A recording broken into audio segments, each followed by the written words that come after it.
नमस्कार, आप देख रहे हैं रिप्रेजेंट इंडिया न्यूज़ और मैं हूं मनीषा श्रीवास आपके साथ। परमात्मा एक सेवक मंडल के मार्गदर्शक विनायक रोकड़े गट नंबर 10 अयोध्या नगर द्वारा सेवकों के विरुद्ध किए गए अपमानजनक कृत्य व उत्पीड़न के खिलाफ परमात्मा एक सेवक मंडल के पदाधिकारियों ने पत्रकार परिषद का आयोजन किया और उन्होंने इस पत्रकार परिषद के माध्यम से बताया कि मार्गदर्शक विनायक रामचंद्र रोकड़े के खिलाफ उनके सेवकों द्वारा दी गई शिकायतों के मद्देनजर ही उन्हें उनके मार्गदर्शक पद से परमात्मा एक सेवक मंडल के पदाधिकारियों द्वारा बर्खास्त किया गया है। तो आइए देखते हैं हमारे रिप्रेजेंट इंडिया न्यूज़ की यह खास रिपोर्ट। मी सूरजलाल प्रेमलाल अंबुले, परमपूज्य परमात्मा एक सेवक मंडळाचे सचिव या नात्यानं सध्या कार्यरत आहे।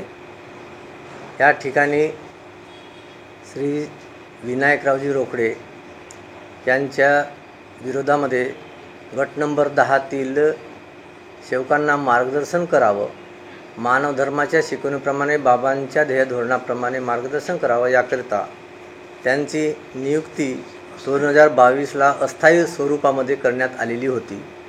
परंतु त्या गटातील काही सेवकांच्या यांच्या समाधानकारक नसल्यामुळे किंवा त्यांच्या व्यवहारात चुकीचं असल्यामुळे त्यांच्या गटातील काही लोकांनी त्यांच्या विरोधामध्ये मंडळाला तक्रारी दिल्या होत्या। 2023 एप्रिलपासून तर नोव्हेंबर 2024 पर्यंत अशा अनेक तक्रारी आमच्या मंडळाला त्यांनी सादर केल्या।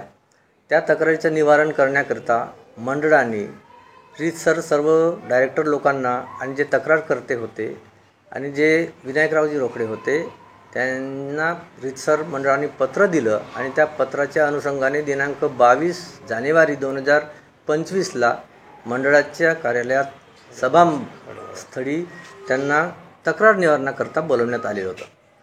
त्या अनुषंगाने तक्रार निवारण सभा ही 12:30 वाजता सुरू झाली आणि साधकबाधक चर्चा सुरू होत्या। आपापले म्हणणं सांगा असं विचारणा करण्यात आली। तेवढ्यामध्ये विनायकराव रोकडेजी यांनी चर्चा केल्यात, बाकीच्यांनी लोकांनी चर्चा केलं, परंतु काही लोकांनी त्यांच्याकडनं त्यांनी बाया मंडळींना सोबत आणले होते।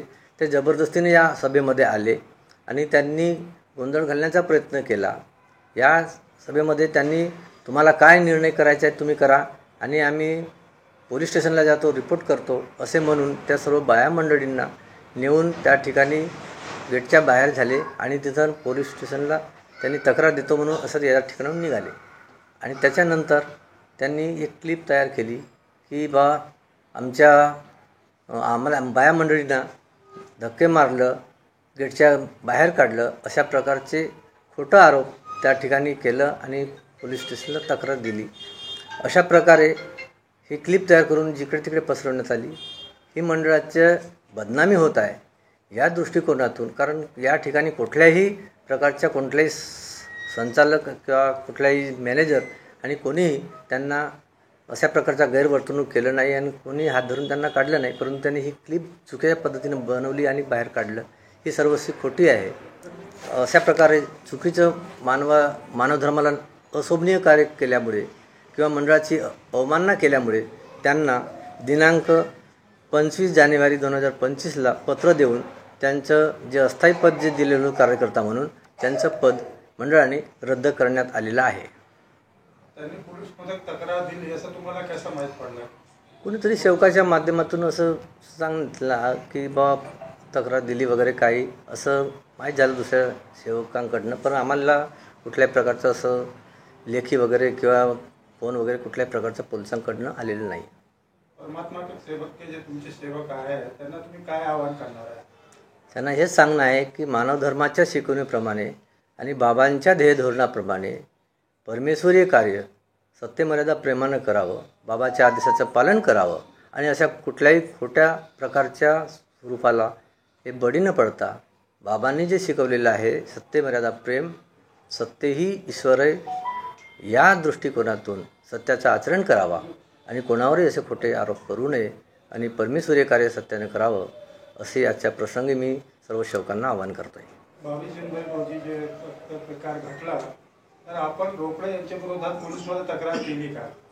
नाही, त्यांच्या विरोधामध्ये आम्ही आतापर्यंत मानव धर्माच्या शिकवणीप्रमाणे की दोन्ही व्यक्तींना बोलवावं, समज समजूत घालावी जेणेकरून हा धर्माचा कार्यक्रम असल्यामुळे कुठल्याही प्रकारचा वादविवाद होऊ नये आणि उलट कारण महिलांची तक्रार जास्त असल्यामुळे लहान लहान मुली आहे, 13, 14, 15 वर्षाच्या मुली आहे, त्यांना उगीचच त्रास होऊ नये आणि महिलांची बदनामी थांबावी या दृष्टिकोनातून मंडळानं एक निर्णय घेऊन ती 22 तारखेला तक्रार निवारण सभा रितसर बोलवण्यात आलेली होती. परंतु त्यांनी माझ्या पद जातो की काय बा अशा प्रकारची एक विचारधारा करून त्यांनी उलट महिलांनाच समोर बोलावलं आणि या ठिकाणी गोंधळ करण्याचा प्रयत्न केला आणि ते स्वतःच निघून गेले आणि उलट आमच्यावरच गुन्हा म्हणजे धक्का मारलं, निवडलं अशा प्रकारे त्यांनी प्रकार केला आणि न्यूज प्रसारित केलं. ही सर्वस्वी खोटे आहे. ह्या गोष्टीची सत्यता सर्व सेवकांना कळावी याकरता मंडळाने पत्रकार परिषद बोलवली आणि या गोष्टीचं खंडन करण्यासाठी पत्रकारांची जी वास्तविक स्थिती आहे, सत्य परिस्थिती आहे याची सेवकांपर्यंत माहिती व्हावी या दृष्टिकोनातून आज आम्ही पत्रकार परिषद बोलवली आहे आणि ही गोष्ट लोकांपर्यंत जावी, या गोष्टीचं चुकीच्या गोष्टीचं खंडन व्हावं या गोष्टीकरता मंडळाने ही पत्रकार परिषद बोलावली आहे. माझे नाव सौ ताई घनश्यामजी गबने आणि मी एक सेविका आहे. माझे मार्गदर्शक विनायकजी रोकडे आणि त्या दिवशी 22 जानेवारी 2025ला इथे तक्रार निवारण सभा ठेवण्यात आलेली होती. त्या सभेमध्ये सर्व उपस्थित होते आणि आम्ही काही सेवकांनी म्हणजे 30-35 सेवकांनी इथे आपली तक्रार केली होती. दाद मागायला आम्ही आलो होतो. त्याच्या अगोदर पण तक्रार केली, पण त्या दिवशी 22 जानेवारीला तक्रारीचं निवारण करण्यासाठी इथे सभा ठेवण्यात आली. त्या दिवशी विनायकजी रोकडे म्हणजे माझे मार्गदर्शक यांना सुद्धा बोलवण्यात आलेलं होतं, परंतु आम्ही उपस्थितच होतो. त्यांनी भरपूर सेवका घेऊन आले सोबत, सेवक सेवकिनी आणि काही अनेकवाले लोकसुद्धा ते सोबत घेऊन आलेले होते.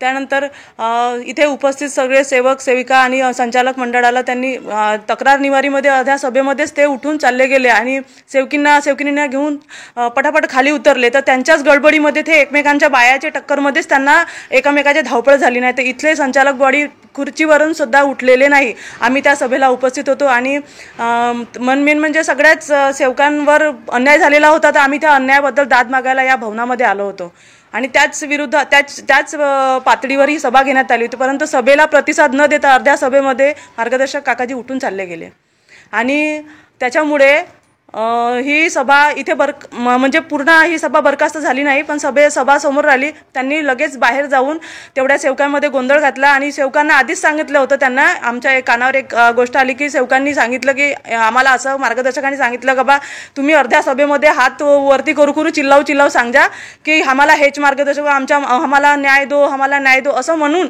असं तुम्ही सांगा. हे बातमी आम्हाला त्यांच्यासोबत आलेल्या सेवकांनी सुद्धा सांगितली होती आणि हे समोर होणार होतं हे आम्हाला माहीत झालं होतं आणि त्यांनी तसंच घडवलं आणि बाहेर निघून एवढ्याही सेवकिनींना घेऊन बाहेर निघून 112वर कॉल केला आणि पोलिस बोलावले. हे आमच्या मंडळाच्या प्रतिमेला ठेस पोहोचवण्याचं काम या मार्गदर्शकांनी केलेलं आहे. मी पण त्याच मार्गदर्शकाची सेविका आहे. बरं अन्याय झाला म्हणून आम्ही आवाज उठवला आणि तक्रार मागितली. नाहीतर आम्ही सगळे हे सेवकिनी या सगळ्यावर घडलेला अन्याय पोलीस स्टेशनमध्ये FIR आम्ही सुद्धा करू शकत होतो, पण आम्ही मर्यादेत राहून या मंडळाची प्रतिमा मलिन करायचं काम आम्ही केलं नाही, पण त्यांनी केलं. संचालक बॉडीमधल्या कोणत्याही पदाधिकाऱ्यांनी कोणत्याच महिलेला अभद्र शब्दामध्ये बोलले सुद्धा नाही आणि खुर्चीवरून उठले सुद्धा नाही. कोणाला अभद्र शब्दात आणि असले शब्दात कृत्य करून कोणाला काहीही बोलले नाही. कारण या भवनामध्ये फक्त सत्य चालते. इथे भगवंत जागृत आहे. इथे जो कोणी अनितीचा प्रचार करेल तो नष्ट झाल्याशिवाय राहणार नाही. हे सगळ्या सेवकांना या जागेची किंमत आणि या जागेची मर्यादा माहीत आहे आणि मला सुद्धा मी आज बोलत आहे. भगवंत समोर आहे. या मर्यादेमध्ये मी राहून आज सत्य बोलत आहे. सत्याचा विजय झालेला आहे आणि समोरही होईल हा मला पूर्ण विश्वास आहे.